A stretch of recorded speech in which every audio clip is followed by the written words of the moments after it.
Hi everyone, welcome back to my channel. First, I want to say thank you so much to the new subscribers. It means so much to me. I know that many of us are still very interested in the Chad Daybell and the Lori Vallow Daybell case, and today I'm going to continue the theme and I'm going to LARP as the defense attorney for Lori Vallow Daybell. Now, since she waived her preliminary hearing, we're really not sure what tack her attorney might try to take for her. Again, I want to say that I'm arguing against my own opinions and my own interests in this case. I'm just arguing this so that you can get an idea of possibly what the defense could come up with. So let me give you the disclaimer. In this video, I'll be arguing on behalf of Lori Vallow and against my own beliefs and opinions. This is a mock opening statement. I believe that it's best to be prepared for anything that the other side, in this case the defense, will argue. So these are my opinions and not facts, and without further ado, let's get into it. Good morning and thank you, members of the jury. This will not be an easy case. It may even be the most convoluted, twisted, and nonsensical case in current American criminal history. It involves complex family dynamics and complex matters of religion. You must consider Lori Vallow's past in order to understand how we get to this point, why we're here today trying to see whether Lori Vallow had knowledge and conspired to have her children, her dead children, placed on Chad Daybell's property. You need to know her history. You need to know about her epically bad marriage. Her epically bad marriage to her third husband, Joe Ryan, which left her with what arguably amounts as untreated PTSD. In her relationships, she felt persecuted. That third husband also allegedly sexually abused her son. And Lori spent ungodly amounts of time and energy and money and even her mental sanity trying to fight him to protect her children. You will hear from people who will come into this courtroom and they will tell you that Lori Vallow was like a mama bear when it came to protecting those children, especially Tylee, Ryan, and JJ Vallow. In retrospect, you will see that Lori could not even appreciate or trust her fourth husband, Charles Vallow. And that distrust led her into the arms of a man like Chad Daybell. This is the point in her life where everything changed. In this small corner of the world, and you may not feel like it's small, we never feel like the places we live are small until we get out into the rest of the world, but in this small corner of the world, in this cloistered community, author Chad Daybell is like a Mormon rock star. At least this is how Lori Vallow, married mother, saw Chad Daybell. Chad Daybell proceeded to groom Lori by telling her, even from the first handshake, that they'd been married many times in a previous life. The state's star witness will tell you this. We don't have to bring forth someone to prove about this grooming. The state is going to prove it to you if you just listen. Where some clear-headed women, normal women, would see this as a smarmy pickup line, hey, how you doing? We were married in a previous life. Lori, she saw it as gospel. She saw him as a prophet, and she saw this as fate. Okay? And this is where what you have to truly understand, how to look at this case. It's easy to manipulate people who are not mentally stable. And it's easy to throw all the blame on people who are not mentally stable. Our society does it all the time. The state cannot argue that Lori was mentally well when proof of the contrary will be on the police body cams they're going to put into evidence. Clearly, Lori was not well, according to their own witnesses. Charles Vallow, her fourth husband, will be seen in evidence telling the police that Lori's mental state had been deteriorating for years. But it had gotten worse in the last 7 months before Charles Vallow's death. Basically, since she met Chad Daybell. And Lori's mental state just kept on deteriorating since she met Chad Daybell. Lori Vallow was the perfect follower for Chad Daybell because she's not going to question him. And she's literally going to believe everything he says. Because he's a prophet. And because Lori has strong, almost fanatical religious beliefs.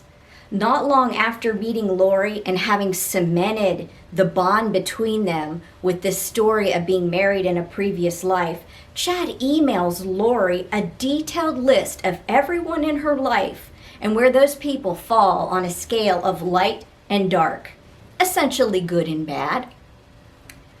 Who does that? Who does that? The state is going to put all this into evidence for us. They're going to show you that he did this. What kind of man rates and ranks every single member of his mistress's life and family? A manipulator, folks. That's the kind of man that does that. That's who. A person who wants to get rid of certain people from your life and keep who is suitable for his purposes. That's a controlling person. Chad is coming from a position of superiority over Lori. As a prophet, he's like clergy. And there's reasons why clergy and say psychiatrists, people like that, have additional admonitions to be careful with their clients, their parishioners.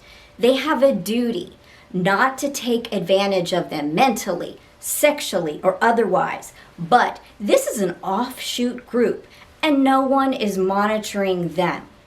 There's no one around to tell Chad he shouldn't be having sex with Lori. Folks, he arranged to have a secret marriage ceremony between himself and Lori in a Mormon temple before they were both divorced. And he LARPed himself as Moroni. Okay? And Lori believed it. Do you think this woman was well? So let's go back. So Lori and Chad meet, and he's on a higher rung on the spiritual ladder. Lori's hungry for religion. She always has been. People will come, witnesses will come on the stand and tell you how Lori's always had a Bible in her house. Lori knows the scriptures forward and back. She even got her fourth husband, Charles Vallow. He wasn't a Mormon, and she convinced him to convert to Mormonism in order to marry her. That was a stipulation to their marriage, that he convert. This shows that religion is important to Lori. This isn't something we're just making up to counter a conspiracy. No, religion is not important to everyone. It's important to Lori. Lori believes in divine mysteries. And Chad, he comes forth holding all the answers. And he's an author. And he's even published books. But mind you, he doesn't press the point that he's self-published. That he and Tammy are publishing almost the majority, if not all, of his own books. He doesn't press that point. But he's, published 20 plus books, He's an author. And he's had near-death experiences which allegedly leave him able to see and communicate with the spirit world on the other side of the veil. So look around at the world around you right now, okay? Think about it. We have a world in conflict. We have a pandemic. We have wildfires, earthquakes, tornadoes, hurricanes, droughts, riots, poverty, hate everywhere you turn. All you need is someone to start breaking the seals, and we have the revelations as written in the Bible, right? If you were to think like that. And this is the kind of climate in which the Chads of the world, the doomsday preppers, the bootleg prophets thrive. And this prophet took little Lori under his wing and into his bed. Oh, wait, her bed, since his bed still had his own wife in it. They get burner phones in order to speak with each other. He even convinces her to go into her closet and blesses it as a portal so that she can go into it and commune with his spirit when necessary. Don't ever forget this fact, folks. He doesn't have his mistress blowing up his phone all night and spoiling his marriage. He has her go into her own closet to commune with him. No one will tell you this didn't happen. Chad knows it. Lori knows it. The Melanies know it. The state knows it. And I ask you, who in their right mind does that? Who goes into a damn closet to pray and speak to someone like Chad Daybell? And the short answer is someone who is deeply unwell. This factoid alone shows you that she is deeply unwell and gullible as hell.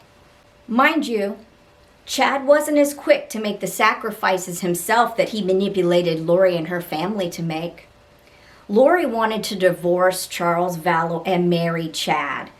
Make no mistake about that. She's familiar with divorce. Chad Daybell's her 5th husband now. She wished to just stop the pretense, get married, and share their love and their beliefs and values, but Chad put the kibosh on it. Allegedly, he asked for guidance beyond the spirit veil and got the message essentially, nope, you can't get divorced. Thus spoke the spirits. Chad and his visions, you know. Was it because he wanted to have his cake and eat it too? To stay married to his loyal wife, Tammy Daybell, and keep his mistress on the side and in the closet, literally and figuratively. Chad came up with some ridiculous explanation that both he and Lori both had to continue being married and that their respective spouses were going to die anyway. He saw this. He foresaw that they were going to die. He had the prediction that Tammy wasn't well and she was refusing to see a doctor. She might die in a car accident. She might not. She wasn't well. And Lori believed this. Chad played on Lori's devotion, folks. He had the visions. He issued the commands. He was the head of the 144,000 people leading up to the second coming of Christ. Not Lori. Lori was a follower, a delusional follower. It doesn't matter if Chad Daybell believes or doesn't believe his own fantastical teachings. It only matters that Lori believed Chad's teachings, that the followers believed Chad's teachings. Lori's big mistake, other than getting involved with Chad Daybell at all, was getting her brother Alex into the cult. And yes, I'm going to call it a cult, where this may have just ended in some half-assed affair. Introducing Alex Cox changed the dynamics. It changed the plan. Bringing Alex Cox into the cult is like activating all of the plans. Alex is going to act on Lori's behalf, even of his own volition. He's done it before, many times. We see this in the past with Alex Cox attacking Lori's 3rd husband, Joe Ryan, by stun gunning him and assaulting him to the point that Joe Ryan was hospitalized and Alex Cox went to prison. Yes, Alex Cox thought nothing of beating up and trying to kill a husband of Lori, and he would do anything to shield her, even without her asking. Allegedly, history shows Alex Cox was sitting in a jail cell for assaulting Joe Ryan, writing letters to get the address of Joe Ryan so that he could still be killed. Talk about defending your sister's honor and the safety of the children, okay? Then we come to the day of Charles Vallow's death. Charles and Lori are estranged at this point because essentially Charles knows she's cheating. Chad had already deemed Charles Vallow to be a zombie or a dark spirit, and Lori believed Chad. Lori thought that a man named Nick Schneider possessed her husband because that is what Chad told her. Alex Cox believed it as well. When Charles Vallow was coming over that fateful day to Lori's townhome to pick up JJ for school, Alex Cox set upon Charles. Lori's sister, Summer Cox Shiflett, has stated that she called Alex to come and protect Lori the night before because Lori was allegedly afraid of Charles Vallow. That is what you will hear. And Alex came there. So Alex was at the townhome and ready and poised for any kind of incident when Charles arrived. I know it's not a crime charged in this case, but you must know the backstory to understand how we get to this point here today with 2 children buried in the backyard of Chad Daybell's property. How Lori distrusts men and how Alex is always coming to her rescue like a Doberman pinscher. How Lori reacted when Charles allegedly grabbed a bat from Tylee that day. Lori and the children fled the apartment, and at some point Alex Cox shoots and kills Charles Vallow. The evidence will show that Alex was trigger happy and that Lori and the children fled the scene. And again, you might be saying this isn't something that's charged in this case. However, we insist that you must understand what went on that day to understand why these children are not with us today. Because whatever happened in that apartment on that day, Charles was killed by Alex Cox, and the domino effect of that incident started what couldn't be stopped. Alex could not erase what Lori's children had seen. And Charles Vallow lay dead on the floor of Lori Vallow's condo, shot and killed by the hands of Alex Cox. And the victim, Charles Vallow, was the adopted father of JJ, blood relative of JJ, and the stepfather to Tylee Ryan. Now, if the kids saw something they shouldn't have, you could maybe disbelieve JJ due to his disability, but not Tylee Ryan. The snarky Tylee Ryan. When someone zings her with a comment, she's got one coming right back at him. She's sassy. And you'll see that in the police body cam when she tells her mother, Lori, that Lori will be getting a padded room, essentially. Okay? You have to understand that these kids saw something that Alex Cox did, and that was the murder of Charles Vallow. And on the day of Tylee's death, something dire happened either at or after the visit to Yellowstone National Park. Alex Cox, Lori Vallow, JJ, and Tylee all went to Yellowstone, and you'll see the state will introduce the pictures into evidence for you. You will see them all there smiling and happy. That very night is the last we hear of Tylee Ryan, and Alex's phone ends up on the Daybell property after Tylee was allegedly killed and buried on that property. Members of the jury, Chad Daybell is in on this murder, the murder of Tylee. Ask yourself why. Why would Tylee Ryan be allowed to be buried on Chad Daybell's property? At this point, Lori Vallow is simply his mistress. He's still married to Tammy Daybell. Why is he allowing Alex Cox to bury a body on his property? If you were Lori Vallow and your child goes missing after being with your brother, your trusted and your hot-headed brother, how scared would you be? Alex tells Lori that he took care of Tylee, that Tylee's fine, he took care of it. Chad had already told Lori that Tylee was a dark spirit. Dark. And Lori believed it because Lori is unwell.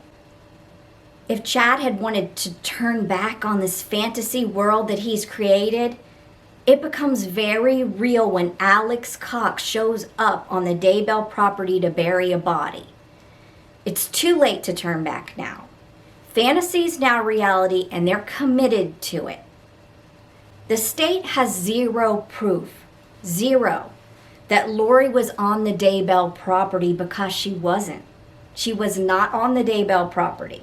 Alex Cox did the killing and Alex Cox did the burying while Chad stood by and or kept Tammy and the kids occupied. See, when you have a wife and some adult children on your property with you while somebody's out in your backyard, granted it's a piece of land, but in your backyard, burying a body, even if it's a large piece of property, you've got to be stealth about it. You have to have excuses to the people in the house as to why there's somebody out back, and or to make sure they're either not there or they don't see it. Okay? And Chad did that. We submit to you that Chad had the excuses. So Chad knew. That's the knowing. That's the belief. Chad and Alex. So Lori continues her life. She doesn't mention Tylee because she does not know what happened, but she's assured by the two trusted men in her life, Alex and Chad, that everything is fine. Everything is fine. Lori goes on with life with JJ with no intent or plan to harm him. Heck, even according to Chad Daybell's light and dark tonal scale that he's emailed out, JJ's a light being. He's not a dark soul. So JJ's seemingly safe, right? Is he? Since the murder of Charles Vallow and since the disappearance of his sister Tylee, JJ had become unruly. And Lori stopped filling his medication, which had the side effect of making him even harder to cope with.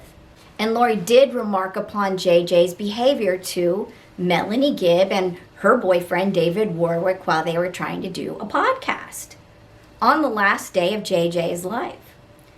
But do we believe the words of Melanie Gibb that Lori called JJ a zombie? Do we believe everything Melanie Gibb said? Because Melanie Gibb has lied to police and she's admitted that under oath, so we cannot state with complete certainty that she will always tell the truth. Melanie Gibb will tell you that she saw Alex Cox carrying what appeared to be a sleeping JJ on the last night of his life. Essentially, she's the last person to lay eyes on JJ. That's not Alex Cox. Her quote is, JJ appeared to be asleep in Alex's arms. And that is what she will tell you. Alex Cox was the last person seen with JJ Vallow, not Lori.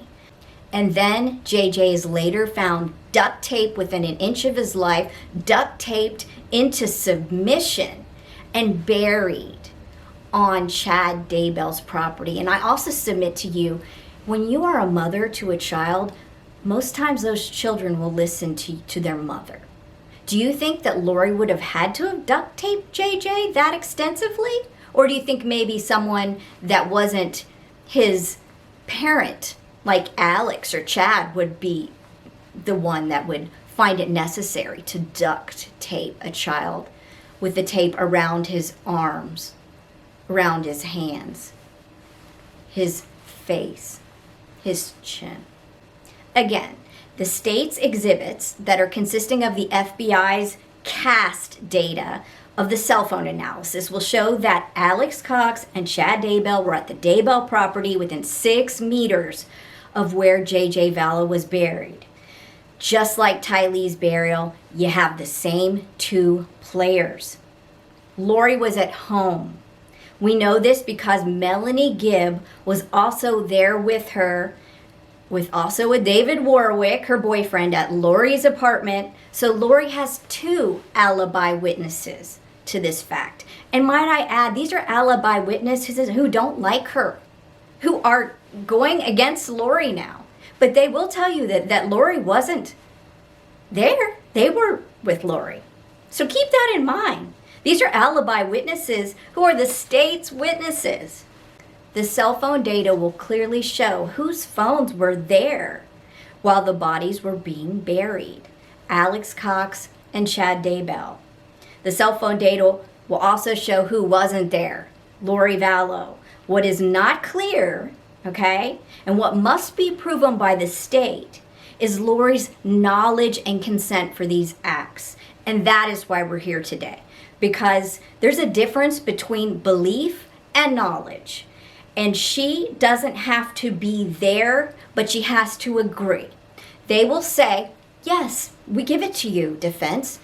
Perhaps Lori wasn't there, but she agreed to it. And that's all we need for conspiracy. But there is simply no proof that Lori even agreed with what Alex and Chad did to the children and that she had knowledge about it beforehand. Is silence after the fact agreement?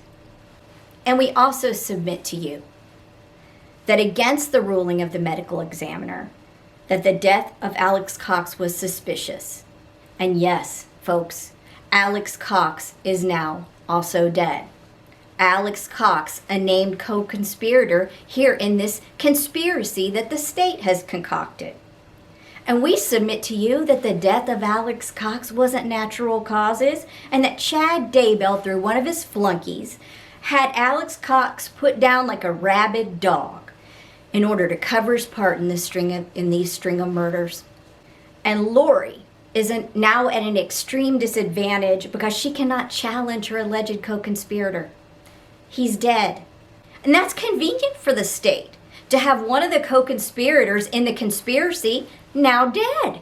So we cannot challenge this person in what he did, what his part in this alleged conspiracy was to prove that Lori wasn't involved in it. The law gives a defendant the right to challenge their accuser, but we cannot put Alex Cox on the stand. Please keep that in mind. Okay, so you say to yourself, in your logical mind, at what point should Lori have squealed on Alex Cox and Chad Daybell? After Charles was murdered in her townhouse apartment? Well, no, because that was deemed to be self-defense, and Lori felt guilty that Alex had come to protect her, all right? Even Ty Lee says on the police body cam that she felt guilty for bringing the bat into the room. So she didn't feel the need, obviously, to squeal on Alex or Chad at this point. Should she have squealed on them after Alex Cox had killed Tylee Ryan? If she had known it, we have no proof that she knew that's what happened. Yes, a normal person would have then turned their brother into the authorities. But Lori didn't, because Chad had deemed Tylee to be a zombie. She's in a better place. She's fulfilling her role in the afterlife. Should Lori have squealed after Alex Cox took care of JJ, murdered JJ? Yes, to a normal thinking person, Lori should have turned her brother in. But to Lori, no. Because now she's going to look guilty for all the previous murders. And that's what the state is trying to do now. It'll look like a pattern. Charles, Tylee, JJ, and the common denominator between all these is Lori. And she didn't do it. Alex did it and Chad approved. So how do you know that Chad approved? Okay, you're asking yourself this. Show me. How do I know that Chad approved? Because he allowed the bodies to be buried on his property. It's that simple. That shows that agreement. That shows knowledge. That shows belief. Okay? The bodies are on Chad's property and he's there and he's covering. He's making excuses to his wife in texts. Surely now Lori would be terrified of Alex and maybe even Chad. She certainly is not going to cross either of them. So what does she do? She literally runs to Hawaii with Chad, away from Alex Cox, who's left on the mainland. This is a man who has followed her whole entire life. If she moves, he moves. And she left Alex Cox on the mainland. Let's back it up before they left, before Lori fled. The welfare check for JJ occurs, and she just panicked and ran away. At this point, Tammy Daybell was deceased, so Chad was free to go with her.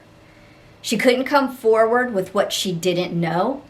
She wasn't on the Daybell property to know where the children's bodies were buried.